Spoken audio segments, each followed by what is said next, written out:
안녕하세요, 회원님. AI 은퇴 준비 파트너입니다. 요즘 도이치뱅크의 짐 라이드가 던진 한마디 때문에 시장이 시슬렁입니다.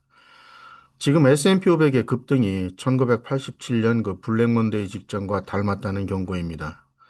오늘은 이 주장을 분위기가 아니라 1980년 이후 실제 데이터로 네 갈래에서 직접 검증해 보려고 합니다.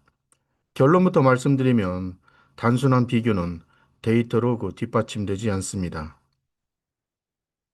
먼저 오늘의 결론을 네 장의 카드로 압축해서 드리겠습니다. 첫 번째는 2개월 동안 16% 이상 급등한 것은 이 자체가 폭락의 전조가 아니었습니다.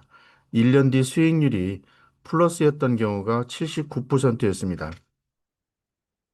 두 번째는 1년 뒤 하락한 예외 3건은 모두 급등 자체가 아니라 별도의 원인이 있었습니다. 세 번째, 과열 정도가 1987년과 결정적으로 다릅니다. 무려 3.3배 차이가 납니다. 그리고 네 번째, 회원님이 진짜 주목하실 우염은 따로 있습니다. 바로 시장의 폭, 마켓 브레드스의 협소화입니다. 하나씩 짚어보겠습니다. 검증에 들어가기 전에 도이체방크가 던진 명제를 정리해 보겠습니다. 주장 A와 B는 2개월 16% 이상 급등은 매우 드물고 대부분 침체 직후 회복 국면이다라는 주장이고요. C는 1987년은 고점 지점 연초 이후 수익률이 약 39%로 과열이었지만 지금은 11%로 다르다. 그리고 주장 D는 급등은 폭락의 신호가 아니다. 저는 이 명제들을 같은 번호의 장에서 하나씩 데이터로 따져보겠습니다. 핵심 데이터입니다. 1980년도 이후 2개월에 걸쳐서 16% 넘게 급등한 16번의 사례를 찾았습니다. 그리고 이 사례에서 각 정점 이후 3개월, 6개월, 12개월 수익률을 함께 계산해 보았습니다. 화면에서 빨간 행이 1987년, 그리고 현재인 2026년입니다. 대부분의 사례에서 보듯이 급등 이후에도 시장은 초록색, 즉 플러스로 진행이 되었습니다. 1년 뒤 마이너스를 기록한 빨간 숫자는 손에 꼽습니다. 그래서 급등하면 떨어진다는 직관과는 정반대의 모습을 보인 것입니다. 숫자로 한번 정리해 드리겠습니다. 급등 정점 이후 12개월 승률은 79%, 상승 확률은 79%였고요. 6개월과 3개월은 각각 80%였습니다. 평균 수익률도 플러스 11.2였습니다. 따라서 급등 이후 시장은 대체로 더 올랐다는 뜻입니다. 그러면 마이너스를 낸 예외적인 세 건은 무엇일까요? 1987년은 사상 최고 밸류에이션 정점이었고요.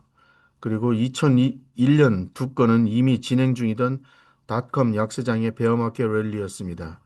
즉 급등이 원인이 아니라 다른 악재가 원인이었던 겁니다. 단지 2개월 급등했다는 신호 하나로 폭락을 예측하는 건 통계적인 근거가 미약하다는 것이 제 생각입니다. 그렇다면 1987년과 지금은 정말 닮았을까요? 출발선의 과열 정도를 보겠습니다. 고점 직전 연초 대비 상승률 1987년은 플러스 37%에 육박했습니다. 반면에 현재는 11% 수준입니다. 1987년의 과열 강도가 지금의 3.3배였다는 뜻이죠. 1987년은 짧은 기간에 직선으로 치솟았다가 밸류에이션이 극단에 이른 뒤 무너진 구조였습니다. 그런데 지금은 이 3분의 1 수준입니다. 과열도만 놓고 보면 1987년 재현이라는 이런 비교 분석은 다소 과장된 면이 있습니다. 그러면 회원님 안심해도 될까요? 그렇진 않습니다. 진짜 위험은 다른 곳에 있습니다. 바로 상승의 폭이 좁다는 점입니다. 마켓 브레드스를 얘기를 하는데요. 지수를 끌어올린 주체가 소수의 대형 기술주에 집중되어 있습니다. 동일 가중지수 대비 시가총액 가중지수가 초과 상승했다는 것은 결국 소수 대형주 쏠림을 의미합니다. 이 구조에서는 지수가 신고가를 찍어도 그게 곧 건강한 광범위한 강세를 나타내진 않습니다. 폭의 확인이 반드시 필요하고요. 이게 1987년 프레임보다 훨씬 본질적인 그 취약성입니다. 그럼 회원님 관점에서 말씀을 드리겠습니다. 미국 주식시장은 코스피와 동조성이 높아서 미국발 조정이 그대로 파급됩니다. 두 번째는 미국 자산을 보유하셨다면 원달러 환율 변동이 수익에 직접 영향을 줍니다. 조정이 오면 시장과 환율 양쪽에서 충격을 받을 겁니다. 세 번째, 미국 쏠림 현상은 분산이 분산처럼 작동하지 않을 수 있다는 경고입니다. 그리고 네 번째는 2개월 급등과 같은 단일 신호액이 된 그 마켓 타이밍보다 시장 폭과 그 밸류에이션 그리고 환노출을 함께 점검하는 자세가 훨씬 유효하다는 겁니다. 그래서 오늘의 결론을 말씀드리면 2개월 급등했다, 1987년 재현이다, 폭락 전조다. 이와 같은 단순한 그 비교는 데이터로 뒷받침되지 않았습니다. 급등 이후 1년 시장은 79% 확률로 더 올랐고요. 1987년의 과열도는 지금의 3.3배였습니다. 다만 시장의 폭 협소화와 대형 기술주 쏠림은 별개의 실질 위험으로 분명히 존재합니다. 한 문장으로 요약하면 이렇습니다. 급등이라서 위험한 게 아니고요. 시장의 폭이 너무 좁게 이루어지면서 지수가 상승했다라는 이러한 구조가 더 위험한 겁니다.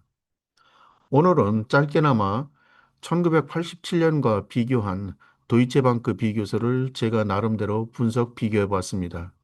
그래서 결론은 현재는 그 도이체방크가 분석한 1987년 패턴은 아닐 수 있지만 상, 시장 그 브레드스 폭이 너무 좁아서 이러한 위험에 따른 시장의 그 조정 가능성은 남아 있다는 겁니다.